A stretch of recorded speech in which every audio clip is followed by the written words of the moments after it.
आप देख रहे हैं कि मुल्क में सियासी सरगर्मियां अरूज पर हैं और पाकिस्तान मुस्लिम लीग नवाज की गरज बरज जो है वो जारी है।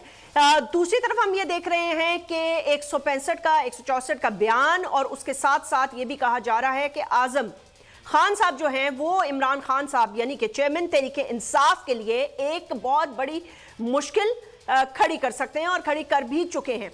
अब हुकूमत का पूरा फोकस इसी पे है कि किसी ना किसी तरह तहरीक इंसाफ को या तहरीक इंसाफ की बाकियात को इलेक्शन से बाहर रखे और इसी से रिलेटेड अहम मुलाकातों का सिलसिला दुबई में जारी है। आज बिलावल भुट्टो जरदारी साहब भी दुबई चले गए, आसिफ अली जरदारी साहब फॉर्मर सदर पहले से ही वहां मौजूद हैं और मियां मोहम्मद नवाज शरीफ से भी मुलाकात होगी। अब सुनने में ये आ रहा है कि कहा जा रहा है कुछ इस किस्म की बहस है या शायद हुकूमत और इत्तेहादियों को कुछ खतरात लाहक हैं कि केयर टेकर सेटअप आया तो शायद लंबे अरसे के लिए आ सकता है। क्या इलेक्शंस वक्त पर होंगे या नहीं, यही आज का बड़ा सवाल है। पीपल्स पार्टी तो पूरी तरह इलेक्शंस के लिए तैयार है, लेकिन क्या पीएमएलएन भी इलेक्शंस के लिए पूरी तरह तैयार है? पहले नवाज शरीफ साहब को वापस आना होगा, कैंपेन चलानी होगी बकौल पीएमएलएन के लोगों के जो बयानात हम सुन रहे हैं उसके बेसिस पर, और फिर इलेक्शंस। तो मियां मोहम्मद नवाज शरीफ की वापसी के लिए क्या पूरा राह हमवार हो चुकी है? मामलात इससे कुछ मुख्तलिफ लग रहे हैं। आज शो में हम इस पे बात करेंगे, लेकिन उससे पहले मैं आपको एक देना चाहती हूं नाज़रीन कि पाकिस्तान के लिए यह खुशी की खबर है कि देर से ही सही लेकिन बहुत कोशिशों के बाद एक ऐसा मैं कहूंगी कि एक ऐसा फैसिलिटेशन काउंसिल जो है वो बना दी गई है जो कि स्पेशल इन्वेस्टमेंट फैसिलिटेशन काउंसिल के नाम से जानी जाती है। इसकी 2 मीटिंग्स हो चुकी हैं नाज़रीन।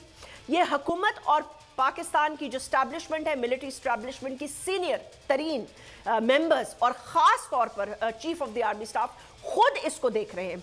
इसका पर्पस ये है कि जो हदफ है हमारे उनको यानी कि मईशत के हवाले से, और ये कोई एक 20 साला प्लान है जिस पर बात हो रही है, जिस पर मीटिंग्स हो रही हैं, और जो मिलिट्री स्टैब्लिशमेंट है वो इसकी गारंटर है। यानी कि अगर पाकिस्तान में इन्वेस्टमेंट आएगी तो इन्वेस्टमेंट की कोई गारंटीज होनी चाहिए, क्योंकि यहाँ पे हुकूमतें, और आपको पता है कि सियासत बदलती रहती है, इसलिए लोगों को भी बहुत ज्यादा, और ये पिछला 1 साल पाकिस्तान की मईशत के लिए तकरीबन तबाहकुन साल ही साबित हुआ।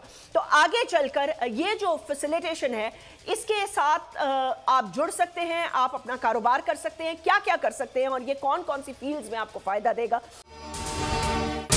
अगर ये वीडियो आपको पसंद आई है तो इस चैनल को सब्सक्राइब करें और बेल आइकन को क्लिक करें।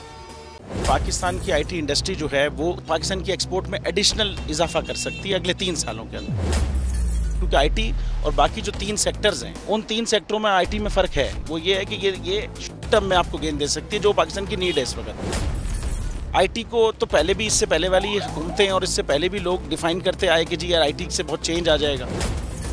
क्या वो इम्पैक्ट हुआ आईटी इंडस्ट्री के ऊपर जो हम समझते थे और चाहते थे? पाकिस्तान की आईटी एक्सपोर्ट्स इतनी हो जाएंगी कि पाकिस्तान के सारे मसले मसाइल ख़त्म हो जाएंगे? वो तो नहीं हुआ। आपकी जो पॉलिसीज़ हैं वो कॉन्फ्लिक्ट हो रहा है। क्या हमने ऐसी पॉलिसीज़ रखी हुई है कि गूगल मजबूर हो यहाँ पे ऑफिस खोलने में? पॉलिसीज़ के तहत करना होगा। वो 2 से 3 महीने 4 महीने में खुद ब खुद ऑफिस स्टार्ट करेंगे। जो आपके मुल्क का आईटी का एंटरप्रेन्योर है, $100 मिलियन तो वो बाहरी अकाउंट रोक लेता है। आप उसको मोटिवेट करके उसको पर फोकस करें, उस पर इंसेंटिव करें, वो आपको 100 आएगा तो आपका 5 टाइम्स इंक्रीज हो जाएगी फौरन। टेक्सटाइल में हम क्या करते हैं, हम उठाते हैं बाहर के किसी ब्रांड के लिए टी-शर्ट यहाँ बनाते हैं, उसको दे देते हैं। लेकिन अब आईटी के बाद अगर आप अपना ब्रांड बना के लोगो वहाँ पे बेचेंगे, चाहे B2B बेचें चाहे B2C बेचें, पॉसिबल है। पाकिस्तान की जो एक्सपोर्ट में ये $30 अरब से ज़्यादा का इजाफा इससे हो जाना खाली यार। गवर्नमेंट के फंडों से इदारे बनाकर और उनके थ्रू कोई रेवोल्यूशन आ जाएगा, सवाल ही नहीं है। तो आपने इंतखाब सही कर लिया है, अब आगे चीज़ सही करनी है, बस आप सही डायरेक्शन में सही चीज़ होगी इंशाल्लाह। मैं समझता हूँ $50 अरब तक की आईटी अब एक्सपोर्ट में कंट्रीब्यूट कर सकता है पाकिस्तान। सब्सक्राइब करें और बेल दबाएं ताकि कोई खबर रह न जाए।